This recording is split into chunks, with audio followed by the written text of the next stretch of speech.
Vous êtes sur la chaîne du développement. Bonsoir et bienvenue dans ce journal.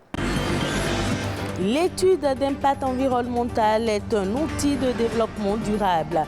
Mais à quoi sert-elle et quels sont ses fondements légaux? C'est à suivre dans quelques instants.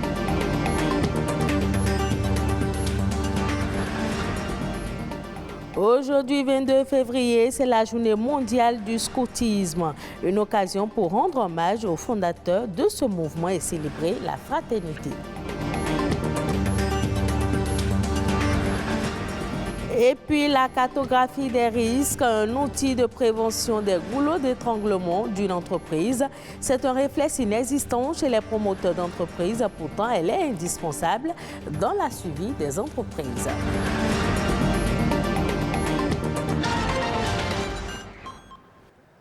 Bienvenue dans cette édition. C'est un outil de développement durable mis en œuvre au Bénin depuis quelques années. L'étude d'impact environnemental et social est l'examen systématique des facteurs environnementaux au niveau de l'élaboration des projets et de la prise de décision. Que comprendre par étude d'impact environnemental et social et quels sont ses fondements légaux? Éléments de réponse dans ce reportage de Cédric Soswago et Amandine Aniambossou. Introduite au Bénin depuis plus de 20 ans, l'étude d'impact environnemental est un outil d'évaluation environnementale. Elle permet une réflexion approfondie sur les répercussions probables d'un projet sur l'environnement. C'est l'outil réel qui permet à tout promoteur de nous dire les impacts de son projet sur notre environnement. Une étude d'impact environnemental et social, c'est la procédure qui permet de déterminer l'impact que la réalisation ou la mise en œuvre d'un projet peut avoir sur son environnement et son milieu récepteur. L'étude d'impact environnemental et social favorise l'intégration des considérations environnementales et sociales de la conception à la réalisation des projets. Elle prend en compte les préoccupations du public dans la prise de décision.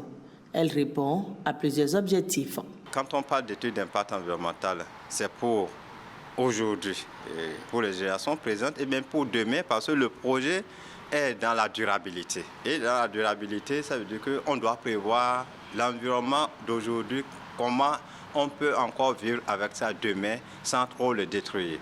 Donc l'étude permet d'intégrer tous les paramètres, les impacts négatifs qu'on peut atténuer, les impacts positifs qu'on peut bonifier, tout en tenant compte des préoccupations sociales de la population, de leur santé et autres.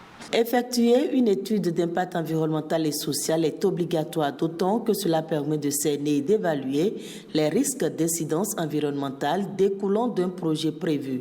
Et le Bénin dispose d'une législation et d'une réglementation en la matière. Tout projet ne faisant pas l'objet d'une étude d'impact environnemental n'est pas réalisable en République du Bénin. Vous allez dans l'article 88 de la loi 4 sur l'environnement qui fait obligation à tout promoteur de n'importe quel projet de faire une étude d'impact environnemental. Mais déjà, à l'article 27 de notre Constitution, nous avons tous droit à un environnement sain et le devoir de les défendre. Par exemple, nous prenons la loi 4 sur l'environnement. D'abord, à son article 21, elle a donné le principe de l'obligation de la réalisation des études d'impact environnemental et social. Après, l'article 88 est venu sur l'obligation formelle que nul ne peut entreprendre un certain nombre d'activités sans avoir fait la procédure d'étude d'impact environnemental et social. Mais après cette loi, il y a le décret d'application 2022-390 du 13 juillet qui a fixé les conditions dans lesquelles on doit réaliser l'étude d'impact environnemental et social.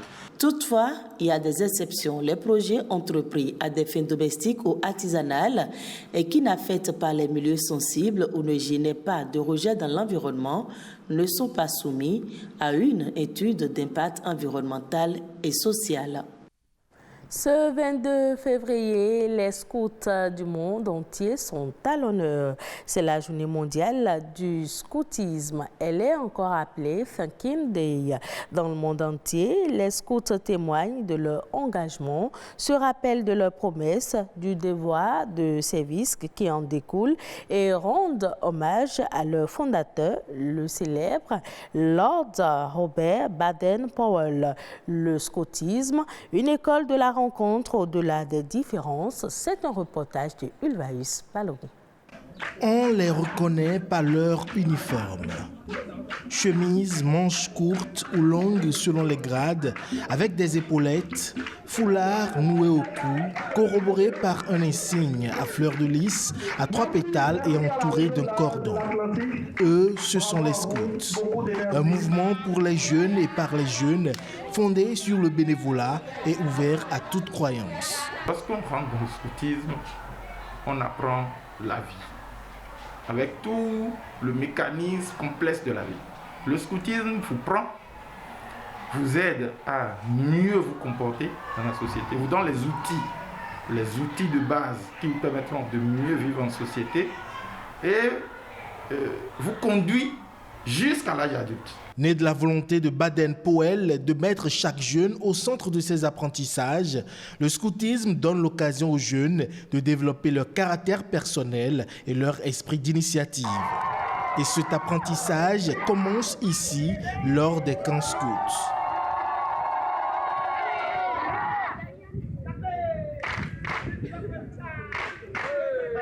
Ce rassemblement est une expérience unique au cours de laquelle les scouts répartis en équipes apprennent à vivre en collectivité et à collaborer, les plus grands veillant sur les plus petits, de sorte à développer leur sens des responsabilités et leur capacité à travailler en groupe. Le scoutisme apprend à l'enfant à se prendre lui-même en charge, sur le plan corporel, sur le plan de la santé, etc. Le scout s'engage à aider son prochain en toutes circonstances et en tout lieu. Il y a une valeur vraiment importante au scoutisme, c'est le service. Tu ne peux pas dire que tu es scout si tu ne sers pas l'autre. C'est la première marque de visibilité sur le scout. C'est comment il arrive à apporter un service à son prochain.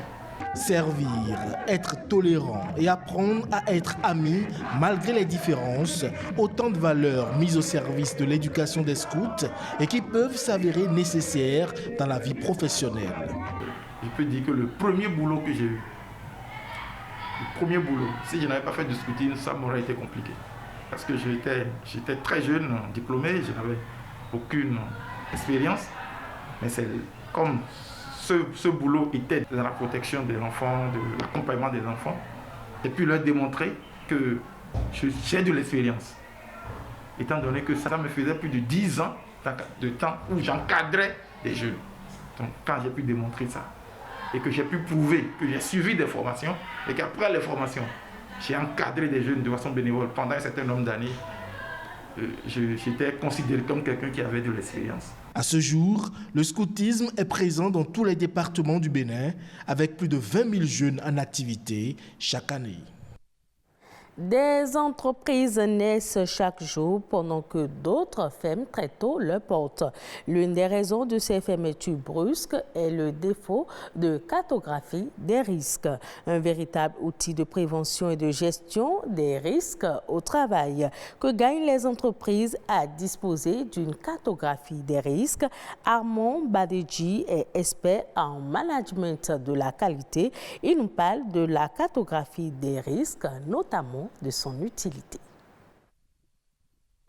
Des entreprises ferment leurs portes juste parce qu'un risque n'a pas été identifié, ou bien un risque a été identifié mais a été mal évalué, ou bien a été identifié mais a été carrément ignoré. Et quand ce risque survient, vraiment, les entreprises ont du mal à pouvoir gérer ce risque puisque rien n'a été prévu comme action de maîtrise de risque. Et donc, du coup, le temps qu'il faut pour mettre une action, prendre une décision, les ressources qu'il faut pour gérer le risque Ils sont souvent c'est un peu tard et ils subissent ce risque. Ils perdent soit des marchés, ils perdent soit des clients, ou bien carrément c'est des risques liés à la fiscalité, à l'impôt, ils sont fermés, sont redressés. Voilà, donc beaucoup d'entreprises aujourd'hui ferment leurs portes et des projets échouent juste parce que l'aspect risque est souvent négligé. J'invite et j'exhorte les chefs d'entreprise à identifier les risques liés à leur activité. Ils n'ont rien à perdre à le faire.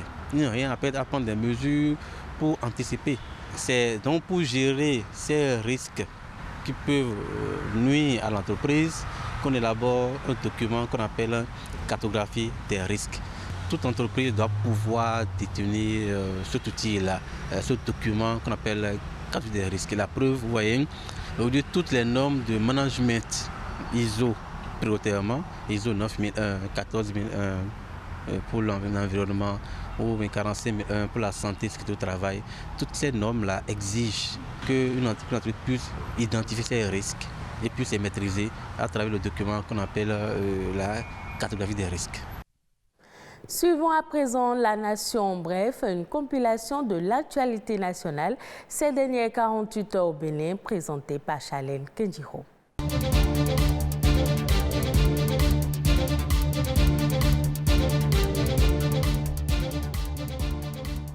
La Société béninoise d'énergie électrique, SB2E, a désormais du matériel de détection des pannes souterraines.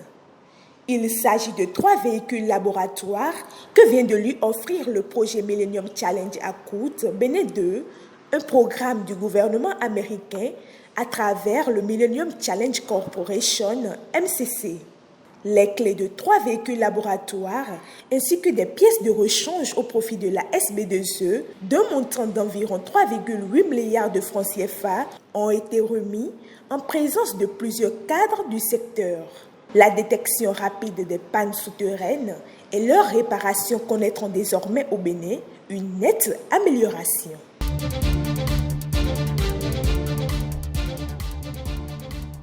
Dans l'enseignement supérieur au Bénin, l'élan est pris pour une amélioration remarquable de la gouvernance dans les universités publiques et privées. Une panoplie d'actions inclusives pour relever le secteur de l'enseignement supérieur. Entre autres, le changement de la fonctionnalité des conseils d'administration des universités et la sélection des personnes nommées aux hautes fonctions universitaires de direction, la mise en place d'une expérience pilote de téléenseignement dans les universités. Toutes ces mesures sont déjà mises en œuvre. Mais si certaines prévisions sont déjà réalisées, d'autres restent encore des défis entiers à relever.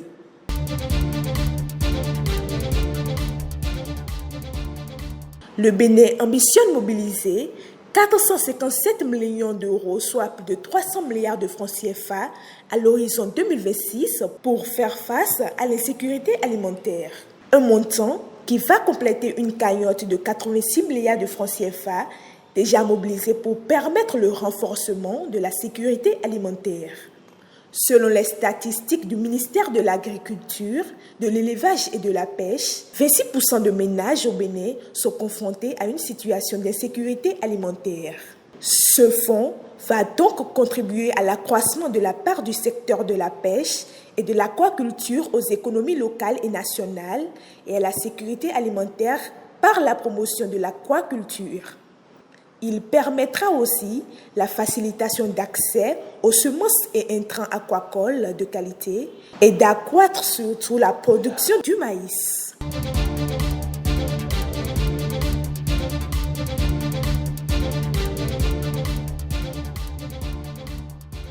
Au Rwanda, les exportations de produits agricoles et alimentaires ont rapporté 789 millions de dollars, soit environ 485 milliards de francs CFA entre janvier et décembre 2022. Selon l'organisme public, cette croissance s'explique notamment par la reprise des activités économiques et du transport des marchandises vers l'Europe et les autres destinations d'expédition après les perturbations liées au Covid-19 en 2021. L'exécutif projette de faire passer les recettes tirées du secteur à $1 milliard, soit environ 615 milliards de francs CFA d'ici 2024. Au Rwanda, l'agriculture contribue à hauteur de 24% au PIB selon les données de la Banque mondiale. Et ce sera tout pour cette édition. Merci de l'avoir suivi. Retrouvez ce journal sur le site de l'ORTB, www.ortb.pj.